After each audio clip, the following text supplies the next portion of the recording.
Dans cette vidéo, je vais présenter les classes et les objets en Java. L'objectif de cette vidéo sera de présenter la notion de classe, notion d'objet, les constructeurs d'instances, les accès aux membres d'instances, la surcharge des méthodes, la surcharge des constructeurs et le mot-clé this, les membres de classe, comment déclarer des constantes, comment encapsuler les données et le principe d'encapsulation, les accessoires et mutateurs aux données, la notion de package. Je vais présenter aussi les packages standards qui sont définis en Java. Et à la fin, on va faire une application. La notion de classe. Une classe définit un type d'objet. Une classe renferme des membres. Ce sont des attributs et des méthodes. Les méthodes sont en fin de compte des procédures et des fonctions. Exemple, classe voiture. Ici, on définit une classe qui s'appelle voiture. Elle possède deux attributs, une puissance de type entier et une couleur de type chaîne de caractères string. Cette classe permet de créer des variables et des références de type voiture, ce qui permet d'écrire ceci, voiture V. Ça veut dire on a une référence V de type voiture, donc qui peut pointer vers un objet de type voiture. En respectant la convention en Java, le nom de la classe commence par une majuscule. La notion d'objet maintenant. L'objet en fin de compte c'est une instance de classe. Il est créé grâce au mot-clé new et au constructeur de la classe. L'objet possède une référence. Exemple, voiture V égale à new voiture. Donc new voiture elle crée l'objet et on lui attribue une référence V aussi de type voiture. Par la suite, le constructeur lui-même, dans l'exemple précédent, on a utilisé le constructeur qui porte le même nom que la classe. Il suit le mot-clé new. Donc, le constructeur d'instance, en Java, il doit porter le même nom que la classe et il n'a pas de type de retour. Il n'est ni procédure ni fonction. Il initialise les attributs de l'objet à construire. Exemple, dans la classe voiture, on a l'attribut puissance, on a l'attribut couleur et on définit un constructeur. Remarquez bien, il porte le même nom que la classe, voiture, voiture, et il va utiliser deux paramètres qui possèdent les mêmes types que les attributs. Et l'objectif c'est quoi? C'est initialiser les attributs. Donc this.puissance, ça veut dire que la puissance de cet objet voiture, il va recevoir la valeur de premier paramètre. This.couleur, l'attribut de cet objet voiture, la couleur, reçoit la valeur de la couleur qui sera renseignée comme paramètre. Donc la fin de constructeur et la fin de la classe. Accès aux membres d'instance. Donc lorsqu'on a une instance, un objet Java qui possède une référence, l'accès à un membre se fait via la référence elle-même. Exemple, si j'ai une voiture V qui est construite avec le constructeur new voiture 10 rouge, ça veut dire la puissance égale à 10 et la couleur c'est rouge.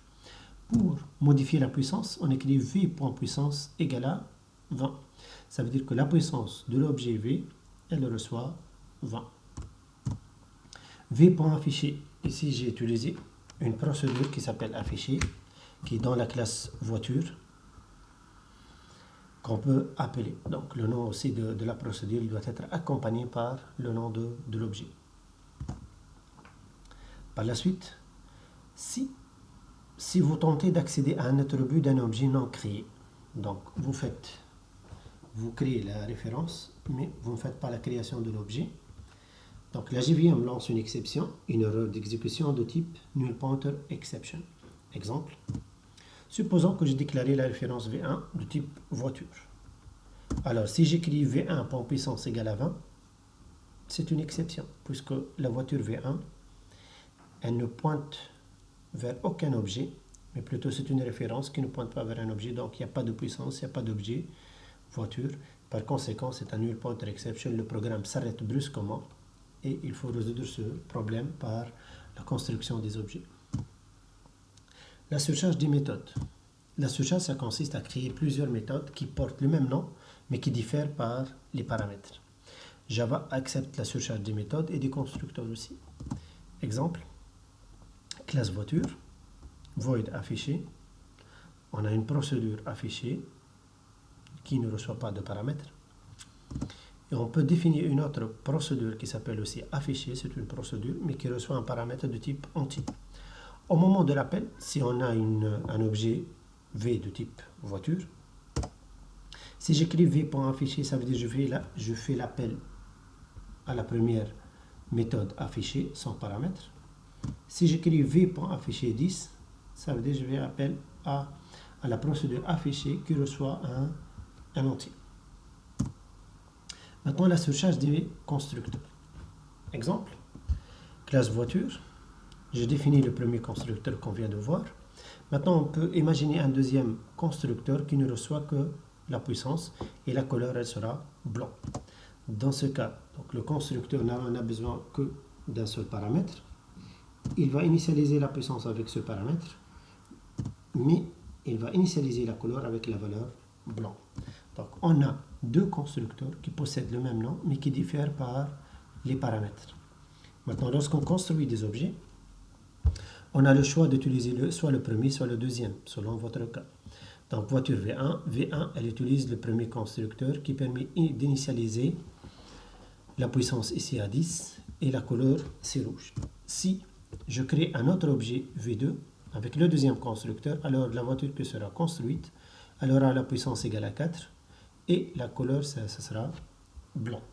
C'est une possibilité, c'est à vous d'imaginer plusieurs scénarios, voilà, pour proposer à l'exécution plusieurs constructions. Le constructeur est 10. On va revenir sur le mot-clé 10. 10, il fait référence à l'objet courant et son constructeur. Exemple, la classe voiture, de la même façon. Donc, elle permet d'initialiser la puissance et la couleur. Si on veut déclarer un deuxième constructeur, et si je reviens à l'ancienne définition, vous remarquez ici, on va refaire le même algorithme. On va initialiser les deux attributs. Ce qui change, ce sont les paramètres ou bien les valeurs qui seront utilisées pour l'initialisation. Ceci est déconseillé en programmation. On ne doit pas utiliser le même algorithme deux fois. Donc, si on va utiliser le même algorithme deux fois, il suffit de faire un appel. On doit refactorer tout le code. Donc, normalement, le deuxième constructeur, il aura besoin de faire un appel au premier constructeur en lui donnant des paramètres différents. Donc, il lui donne la puissance et le blanc. Qu'est-ce qu'on va faire avec les constructeurs? Donc, le deuxième constructeur, il va appeler le premier constructeur. Pour faire l'appel d'un constructeur, on utilise le mot-clé 10. Ça veut dire qu'on va utiliser le constructeur de cette même classe. On lui donne la puissance qu'on a et la valeur blanc. Dans tous les cas, le premier constructeur, il va initialiser la puissance et la couleur. Ceci, il réduit de la redondance du code et augmente le refactoring et la modularité de notre code, ce qui simplifie la maintenance. Si on trouve une erreur ou bien on a changé un détail dans le premier constructeur, donc ce n'est pas la peine de faire la même rectification dans tous les constructeurs. Donc ça permet de faire la même construction. V1 égale à new voiture, on utilise le premier constructeur, ou bien V2, il utilise le deuxième constructeur. Ça ne change pas au niveau de l'appel, mais ça permet d'améliorer donc la définition. Les membres de classe maintenant, donc on a parlé déjà des membres d'instance, ce sont les attributs et les méthodes. Les membres de classe, ce sont les membres qui sont déclarés avec le mot-clé statique. 2. Ils sont uniques. Ça veut dire que lorsqu'on crée des objets, les membres qui sont déclarés dans la classe ne sont pas factorisés entre les objets, mais plutôt ils seront uniques et partagés entre les objets. Ils ne nécessitent pas la création des objets même. Donc tout ce qui est statique, c'est à la différence de dynamique, il n'est pas dépendant de la construction des objets. Donc ils sont appelés par conséquent par le nom de la classe, puisqu'ils peuvent exister même s'il n'y a pas d'objet, donc on n'a pas de référence, on les appelle par le nom de leur classe. Ils sont communs entre tous les objets de la classe.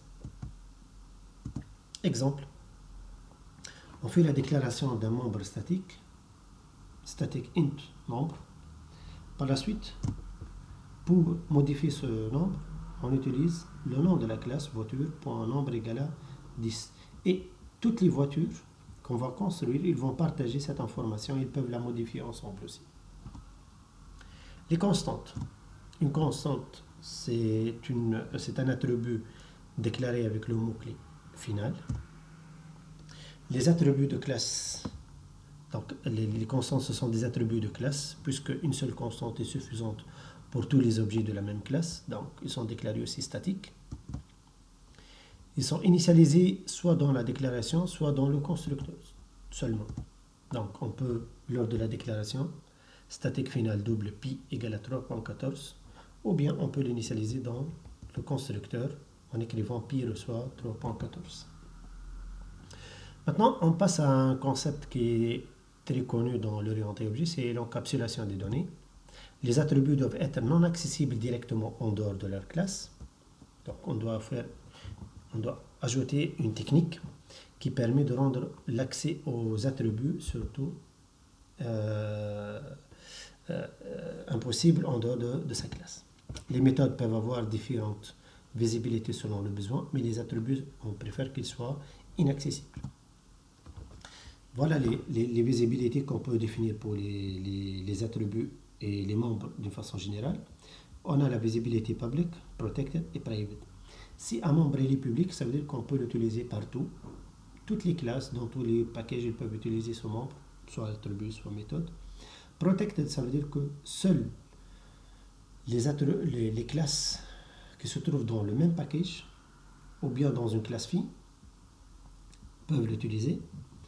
Et les autres packages n'ont pas le droit de l'utiliser. Private, ça veut dire qu'il n'est utilisable nulle part. Donc, on ne peut pas l'utiliser dans le même package, ni dans des classes filles, ni dans d'autres packages.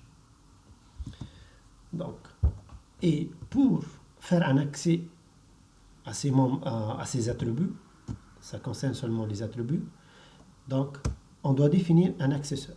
L'accesseur, il renvoie la valeur de l'attribut, exemple, public int, get puissance, et son rôle, c'est quoi? Il va retourner la puissance. Remarquez bien ici, cette méthode, elle est publique, puisque la puissance, elle devient privée.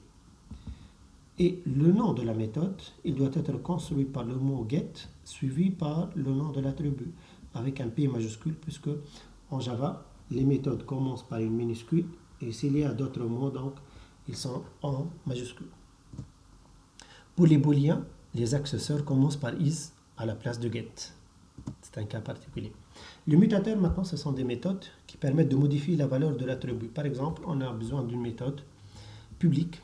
C'est une procédure qui permet de modifier la puissance. On lui donne une nouvelle valeur, une puissance. Et le code, ça sera this.puissance reçoit puissance. Ça veut dire que l'objet courant, il va modifier sa puissance en prenant une nouvelle valeur puissance. Donc, d'une façon générale, si je résume, les attributs sont définis soit protected, soit private, on ne les laisse pas public, et on leur ajoute des accesseurs immutateurs pour pouvoir accéder à leur valeur ou bien modifier leur valeur d'une façon contrôlée. On vient de parler pour la visibilité du package. Le package, c'est quoi? C'est un dossier qui regroupe des classes qui partagent le même thème. C'est une classification des classes qui permet aussi de les transporter aussi par la suite.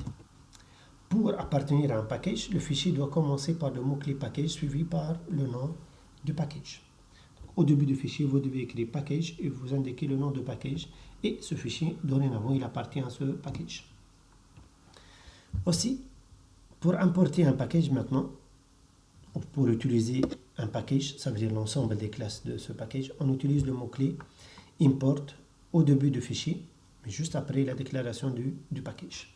Exemple, au début d'un programme, je peux créer import java.util.scanner. Ça veut dire que je vais utiliser la classe scanner qui se trouve dans le package java.util. Donc l'import, elle permet d'importer une seule classe, ou bien elle peut importer plusieurs classes. Import java.sql.12, ça veut dire que je vais importer toutes les classes qui se trouvent dans le package java.sql. Maintenant, Java, elle est accompagnée par une bibliothèque standard qui contient des classes qui sont définies par les développeurs de Java. En premier lieu, on trouve le package java.lang vous allez remarquer que les packages sont tous en toutes minuscules et séparés par des points. Les points, ce sont les dossiers. Ça veut dire java.lang, elle se trouve dans un dossier qui s'appelle Java et un sous-dossier qui s'appelle lang. Java.lang, ce sont les classes de base du langage Java. Elle est importée implicitement. Ça veut dire tout ce qu'il y a dans Java.lang, il est déjà importé. Ce n'est pas la peine que vous l'importez dans votre programme.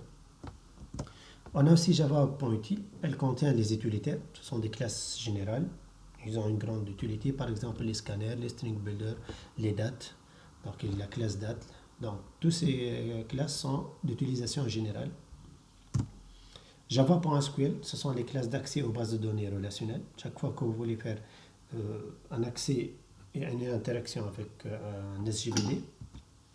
Java.awt et Java Xswing, ce sont des classes d'interface graphique. GUI, ça permet de créer des fenêtres, JFrame, des boutons, JButton, JTextField, les événements.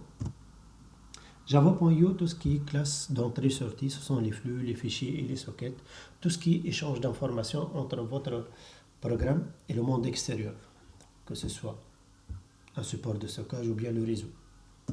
Pour le réseau, il y a aussi un package supplémentaire, c'est java.net, ça contient les classes de communication réseau, ça définit les protocoles qu'on peut utiliser dans notre programme pour utiliser des services qui sont déjà définis au standard.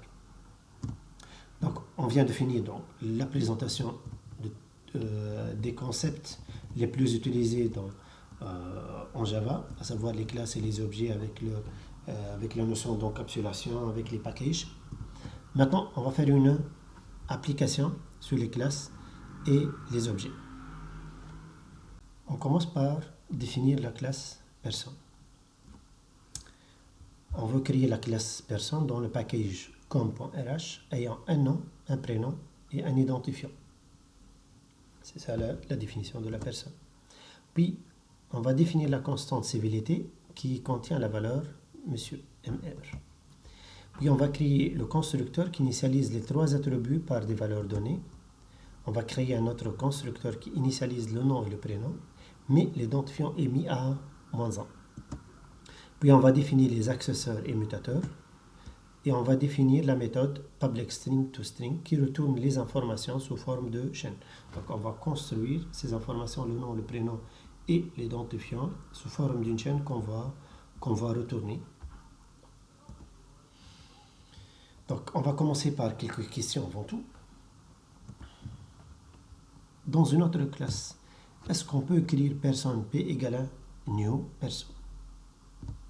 Donc si on vérifie, le constructeur il est normal, donc on peut construire l'objet, sauf que notre constructeur il reçoit soit 3 paramètres, soit 2 paramètres. Il n'y a pas un constructeur sans paramètres. On obtient un constructeur sans paramètres si vous n'avez aucun constructeur que vous avez défini. Donc, en Java, si vous ne définissez pas un constructeur, on vous donne un constructeur qui est vide. Si vous définissez votre constructeur, alors celui-là, il va disparaître. On passe à la possibilité suivante. Est-ce qu'on peut créer P.identifiant égal à 500? Donc, P, c'est une personne, c'est bon. Est-ce qu'il y a un attribut qui s'appelle identifiant? Oui. Est-ce qu'on a le droit de l'utiliser? Non, parce que par principe, les attributs sont inaccessibles en dehors de leur classe. Si on veut faire cette modification, on veut modifier l'identifiant de P qui devient 500. Dans ce cas, on doit utiliser un mutateur qui permet de modifier cet attribut. On va le faire par la suite. Peut-on utiliser plusieurs fois le même constructeur? Bien sûr. Donc, on va utiliser le même constructeur pour construire plusieurs objets de type personne. Donc, pour illustrer ceci, je vais créer un projet dans Eclipse. C'est un projet Java. Il s'appelle application. Je vais l'appeler application classe. Le nom du projet n'a pas une grande signification. C'est votre projet. Ce qui compte maintenant, ce sont les classes que vous allez créer. vous trouverez ici les packages de base de Java que vous êtes en train d'utiliser. Et vous avez le dossier source dans lequel vous allez créer un package avant tout. Remarquez bien que votre classe personne, elle doit être définie dans le package com.rh. Donc pour moi, je vais définir un package qui s'appelle com.rh. C'est bon? Dans ce package, je vais créer une classe qui s'appelle personne.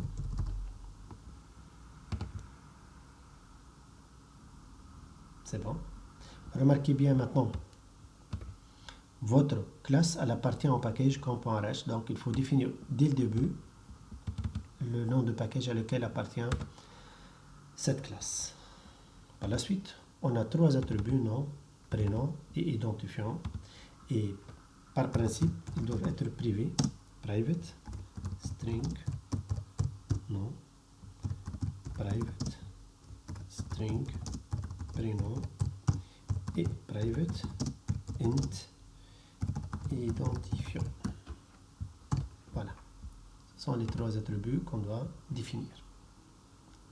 Par la suite, on doit créer un constructeur qui initialise les trois attributs par des valeurs données. Le constructeur, on va l'utiliser pour construire des objets dans d'autres classes. Donc, normalement, ça doit être public. Il porte le même nom que la classe. Et qu'est-ce qu'il reçoit? Il reçoit autant de valeurs que de paramètres à initialiser. Donc, string, non. On préfère utiliser les mêmes noms pour les paramètres que pour les attributs.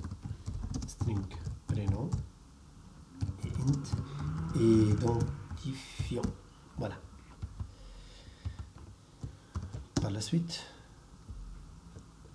on va créer 10 points.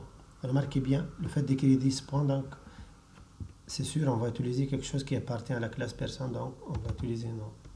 Reçoit le nom, 10 points prénom, reçoit prénom, et 10 points identifiant, reçoit identifiant. Voilà. Ça, c'est le premier constructeur qui est proposé. Le deuxième, il permet d'initialiser le nom et le prénom par des valeurs, mais l'identifiant, c'est la valeur -1. Donc, les paramètres, il y en a seulement deux, et le troisième, on le connaît. Donc, encore une fois, personne, string nom, string prénom, et voilà, donc, 10.nom, reçoit nom, 10.prénom, reçoit prénom, et pour l'identifiant, il reçoit -1. Remarquez bien, pour cela, on n'a pas défini un troisième paramètre ici pour l'identifiant, puisqu'on le connaît. Donc, ça c'est la première définition. Mais on a dit il faut éviter de répéter le même algorithme deux fois. Les valeurs, ça peut changer, mais en fin de compte, ça va initialiser les trois attributs.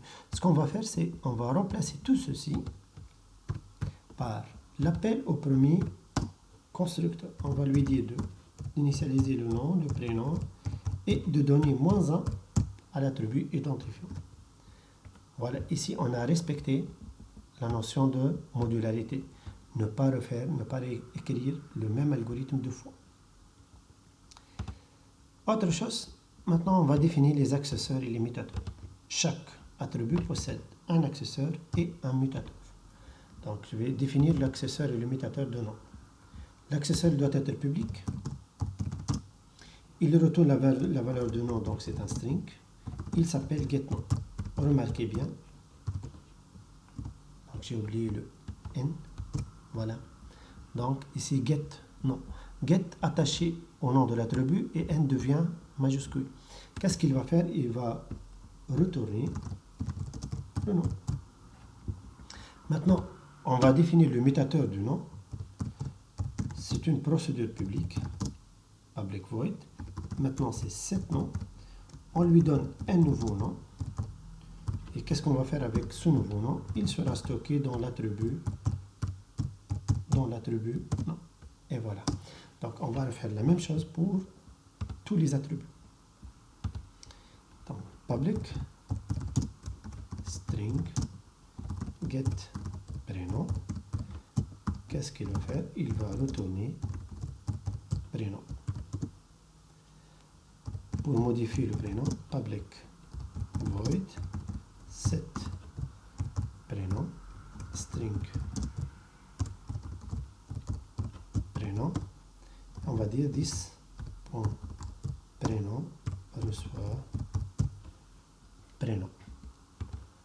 On va faire la même chose pour l'identifiant. Donc, public int get identifiant. Qu'est-ce qu'il va faire? Il va retourner la valeur de l'identifiant. Pour modifier l'identifiant, on lui donne un nouveau identifiant. 10.identifiant reçoit identifiant. Et voilà. Donc, on a toutes les méthodes, soit pour consulter la valeur d'un attribut, ou bien pour modifier la valeur d'un attribut. Cette manière, ça permet d'éviter de faire un accès direct aux attributs et passer par des procédures qui peuvent faire des tests. Pour le moment, on n'a pas fait de test, mais on peut le faire d'une façon générale. Maintenant, on va définir cette méthode public string to string qui va retourner toutes les informations, ça veut dire le nom, prénom et l'identifiant, dans une chaîne. Donc, on peut imaginer n'importe quelle chaîne. Donc, public, ça veut dire qu'on va l'utiliser dans les autres classes. String to string. Qu'est-ce qu'on va retourner? Par exemple, nom égale plus nom, plus prénom égale plus. Donc, je peux ajouter maintenant un accent, ça, parce qu'on travaille avec l'UTF, et l'UTF, il permet tout. Et on a l'identifiant qui est égal à plus identifiant. Voilà. J'ai créé une fonction qui permet de retourner toutes les informations nom, prénom et identifiant avec sous forme d'un message plus ou moins. Et voilà, on a défini tout ce qui est nécessaire pour la classe personne. Maintenant, dans le programme, ce qu'on va faire, on va créer une classe qui s'appelle gestionnaire sur le programme dans un autre package qui s'appelle com.sgh qui représente le programme Java. Donc, c'est une classe qui se trouve dans un package bien défini et c'est un programme, ça veut dire qu'il contient main. On va faire le minimum maintenant. Donc, je vais créer un autre package, new, Java package, c'est com.sgh et je vais définir la classe gestionnaire. C'est bon. Gestion.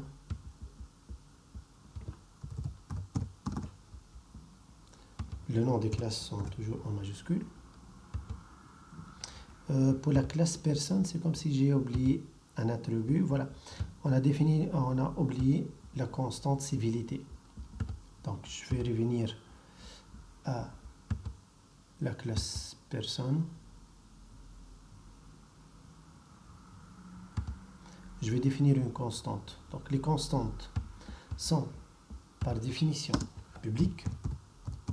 Il n'y a pas un risque sur la modification via l'accès à leur valeur, puisque ce sont des constantes. Sont définies statiques, finales. Ils sont typés, c'est une chaîne. Elle s'appelle civilité. Les constantes en Java, la convention, sont tous en majuscule. Et ils sont initialisés dans la déclaration. On peut faire cette initialisation dans le constructeur. Et par la suite, tous les constructeurs ils vont l'initialiser. Mais cette façon, il est plus visible et plus maintenable. Remarquez bien comment on déclare une constante. Le terme final est suffisant, mais on ajoute statique et public. Ça veut dire que tout le monde il possède la même constante. Ce n'est pas la peine que chacun possède sa constante. Ça n'a pas de sens. Par la suite, je reviens à la classe gestionnaire. Pour qu'elle soit un programme, on lui ajoute main, public, static, void, main, avec un tableau de chaîne de caractères et les arguments qu'on peut recevoir. Par la suite, ce qu'on va faire dans ce programme, c'est qu'on va créer une personne P1 avec des valeurs saisies. Donc je vais créer une personne P1. Remarquez bien, personne elle n'est pas reconnue. Pourquoi? Parce qu'elle se trouve dans un autre package. Donc il faut l'importer. Et je dois, juste après le terme package, j'ajoute import. J'annonce à la JVM que je veux importer la classe personne qui se trouve dans le package com.rh. com.rh.personne. Voilà. Ou tout court, com.rh.étoile. Vous avez les deux choix. Je vais remettre ça là. Donc P1, c'est une référence, mais qui n'est pas un objet. Je vais essayer d'utiliser ce P1. P1. Par exemple, cet identifiant, par exemple, 100. Si je passe à l'exécution, qu'est-ce qu'on obtient? On obtient... il a refusé carrément de la compiler, donc il est très intelligent. Il a remarqué que l'objet P1 n'existe pas. Bon, c'est encore plus sûr que commettre des erreurs. Mais on peut tomber sur cette erreur à tout moment. Si on passe maintenant à la création de l'objet lui-même, égal à new, donc, je vais séparer la déclaration de la construction. Par la suite, P1 reçoit égal à new. Et on a deux choix de constructeur. Soit le premier, soit avec deux paramètres, soit avec trois paramètres. Avec deux paramètres, donc le nom, le prénom et l'identifiant, c'est -1. Ou trois paramètres, nom, prénom, identifiant, c'est à nous de les fournir. Je vais utiliser le deuxième. Le nom, il est saisi. Le prénom et l'identifiant. Comment on fait la saisie? On définit un scanner. S égale à new scanner. System.in. Ici, vous allez remarquer encore une fois que scanner se trouve dans un autre package qui s'appelle java.util. Donc, ce qu'on va faire, c'est qu'on va déclarer qu'on va utiliser java.util.scanner. Et voilà, si on l'a emporté, maintenant il est reconnu. Ce qui reste, c'est on va lire string, on va lire le nom égale s.readline.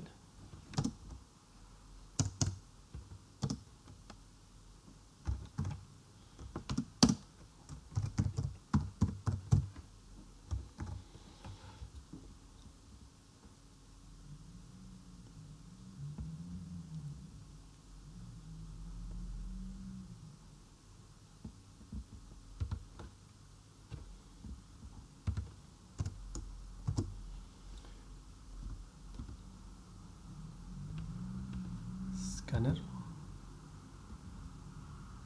java.util.scanner. La méthode readline n'est pas définie pour le type scanner. String prénom égale à s.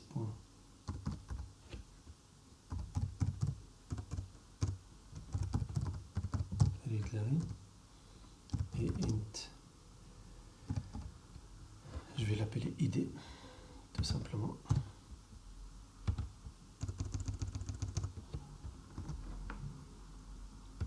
Égal s. Oui, c'est pas readline, c'est next. line, ici c'est next int. Ok, donc j'ai utilisé un scanner qui permet de lire l'entrée du système du clavier pour lire 3 informations, et ces 3 informations on va les utiliser pour construire une personne. Maintenant ces 3 informations sont stockées dans un objet de type personne et qui est référencé par P1, disons, qui s'appelle P1. Par la suite, on va définir P2 avec le deuxième constructeur, donc le constructeur qui reçoit 2 valeurs. Donc maintenant, on peut refaire la même chose. Bon, c'est pas la peine de créer encore une fois le scanner. Donc je vais faire la saisie d'un autre nom. Le premier nom, les premiers prénoms, les identificateurs sont stockés déjà dans P1. Donc on peut utiliser les variables nom et prénom encore une fois. Puis personne P2 égale à new personne nom et prénom. Donc le deuxième constructeur, il va initialiser l'identificateur à -1. Donc il faut le marquer maintenant, c'est bon. P2, bon, elle est signalée, donc on n'a pas utilisé P2 puisque c'est une variable non utilisée. Comment on va l'utiliser? On va changer l'identifiant de P2 en 1500. Donc, pour faire tout traitement sur P2, on commence par le nom de la référence, puis on choisit qu'est-ce qu'on va faire avec. Il nous demande de modifier l'identifiant. Pour modifier l'identifiant, on ne tape pas identifiant. Si on écrit ceci, ça devient incorrect. Pourquoi? Parce que the field identifiant is not visible. C'est un membre qui n'est pas public. Donc s'il n'est pas public, on ne peut pas le modifier de cette façon. Mais plutôt, on va utiliser sa méthode d'accès, son mutateur. Et maintenant, cette méthode, cet identifiant, elle est publique. Elle se trouve ici. Voilà, elle est publique. Et lorsqu'on lui donne un paramètre, elle va le stocker dans identifiant, ce qu'on veut faire. Donc, cet identifiant, lorsque je lui donne 1500, elle va le stocker dans identifiant. Ce qu'on doit faire. Donc, ça, c'est l'utilité des méthodes d'accès. Puis, on va afficher les informations de chaque personne. Donc, pour faire l'affichage, on utilise system.out, .println. Entre parenthèses, comment on obtient les informations sur un objet de type personne? C'est la méthode toString qu'on a définie à la fin. Voilà, c'est cette méthode qu'on va appeler pour avoir les informations sur un objet. Dans ce cas, je vais écrire p1.toString. Et voilà. Donc toString, elle renvoie une chaîne qui contient les informations sur P1 qu'on va l'afficher avec system.out. On va faire la même chose pour P2.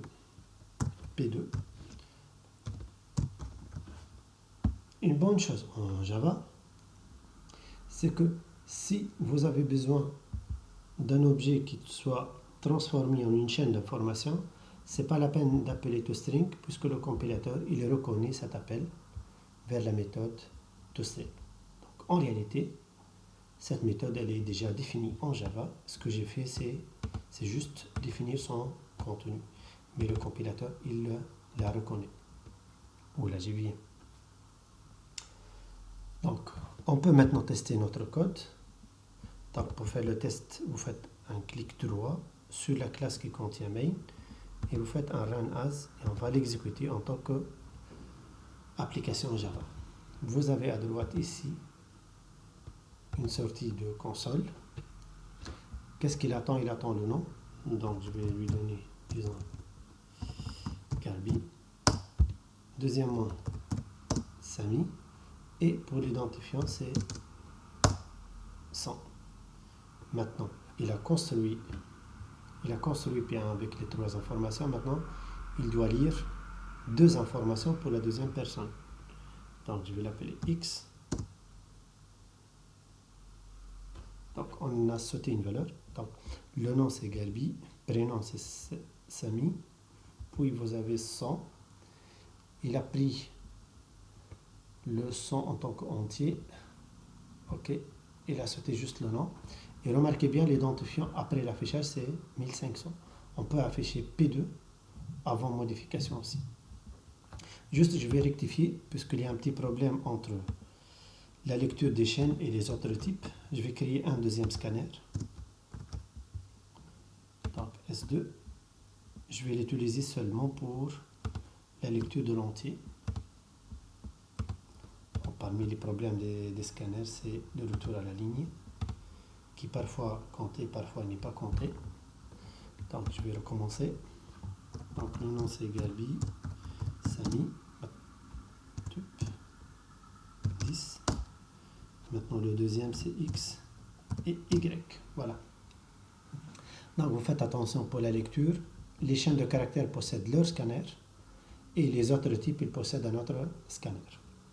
Donc le nom c'est Gabi, prénom c'est Sami, identifiant c'est 10. Ça c'est le contenu de la fonction toString qui sera affiché par system.println.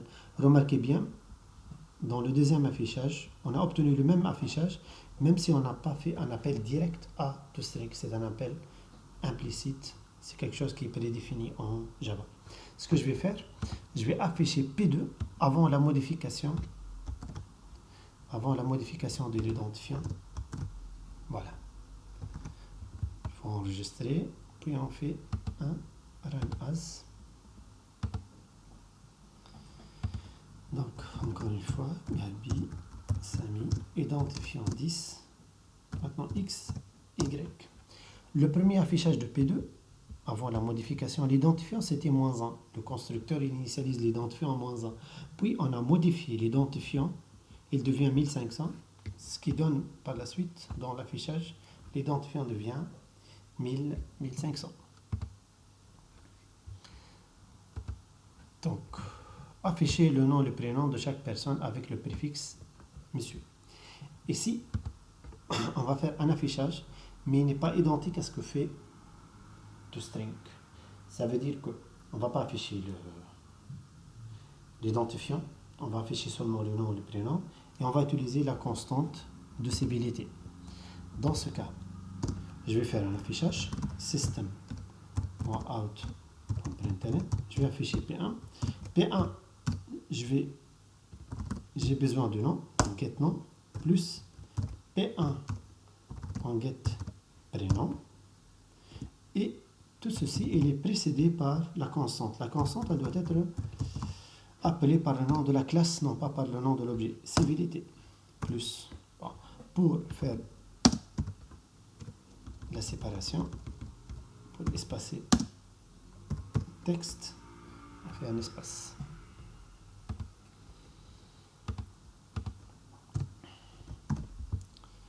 Par la suite, je vais faire la même chose avec P2. Donc, la même civilité, personne.civilité, ici, P2.getNom et P2.getPrénom. Maintenant, je crée un affichage sur mesure qui n'est pas prévu par la classe personne. Donc, encore une fois, je relance, run as, Java application, je passe à la console, je lui donne le nom, le prénom, identifiant, nom, prénom. Donc, remarquez bien, les premiers affichages sont ceux de toString. Maintenant, j'ai créé un autre affichage, civilité, nom, prénom, avec des espaces. Remarquez bien l'utilisation des constantes. Les constantes sont utilisées de cette façon à cause du fait qu'elle est statique. Et tout ce qui est statique, il est appelé par le nom de leur classe. Remarquez bien, c'est une constante, c'est bon, mais elle est statique, donc on l'appelle personne.civilité. Et la valeur, c'est identique pour les deux, que ce soit pour P1 ou bien P2. Toujours c'est MR, et c'est une constante partagée entre tout le monde. Et elle est publique, elle ne nécessite pas de méthode d'accès. Donc, cette application, c'est juste une présentation de tout ce qu'on peut faire avec les objets. C'est la création, l'accès aux membres qui sont publics. Donc tout ce qui est privé, on ne peut pas l'utiliser directement, mais ils seront remplacés par leur méthode d'accès, que ce soit pour la consultation. Par exemple, on a consulté getNom, getPrénom, et on a utilisé cet identifiant pour modifier l'identifiant. On peut utiliser la méthode toString, et qui est déjà définie en Java. Elle est utilisée à chaque fois que vous mettez un objet dans un contexte de chaîne de caractères. Ça veut dire qu'on a besoin d'une chaîne de caractères issue d'un objet. Donc, on fait appel à toString. Et pour les constantes, puisque sont déclarées comme statiques, ils sont appelés par le nom de leur classe. Ils ne sont pas propres aux objets. À la différence, par exemple, ici des membres d'instance. Donc, le nom, c'est un membre d'instance. Ça veut dire qu'il y a un nom qui est propre à P1 et un nom qui est propre à P2. Pour la civilité, c'est quelque chose de commun entre tous les objets de la classe. Dans la suite, je vais présenter des exercices. On va essayer d'exploiter au maximum ces concepts, de chercher en détail comment ça fonctionne, etc. Pour les packages, juste une petite remarque. Vous remarquez que les deux packages possèdent une partie commune, c'est le com. Ça veut dire que les deux classes se trouvent dans un dossier qui s'appelle com, mais personnel se trouve dans un dossier RH en dessous de com, et gestionnaire se trouve dans un dossier SGH en dessous de com. Donc les deux, ils partagent la même racine, ce qui permet de transporter tout. Si vous portez le dossier com, il va porter RH avec la classe personne et SGH avec la classe gestionnaire. Voilà, c'est la fin de cette présentation et merci.